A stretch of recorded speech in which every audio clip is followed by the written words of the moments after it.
Mexicans, and anybody that looked Mexican was mass deported to Mexico, only because people were yelling, "They're stealing our jobs." And this caused a massive labor shortage. So the US government had to go back into Mexico and beg Mexicans to come back into the United States.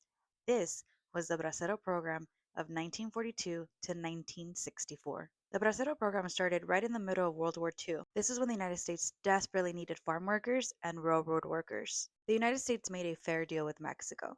Send us your best workers and they get fair pay, along with housing, and they would get treated with respect. This sounded great on paper, but reality looked a lot different. The Bracero program was a massive positive impact for the United States. The United States economy got better. There was no longer a shortage in labor, and there was a huge agriculture outpush. Because of this agriculture outpush, food prices were stable.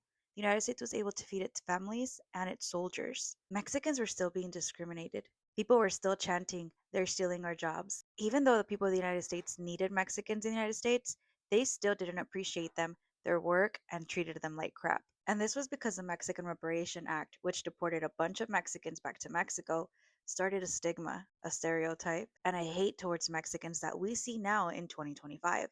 And because of that stigma, the Bracero program came to an end because a new generation of Americans started screaming, "They are stealing our jobs." The end of the program happened because of people protesting, demanding that the quote unquote wet backs were stealing their jobs. And that's around the time that Operation Wetback took place. But that's for the next video. We are told that we are to learn history so it does not repeat itself. But somehow, history keeps repeating itself. But that's only because our history has been forgotten. And people tend to forget that everything that they're demanding now has already taken place.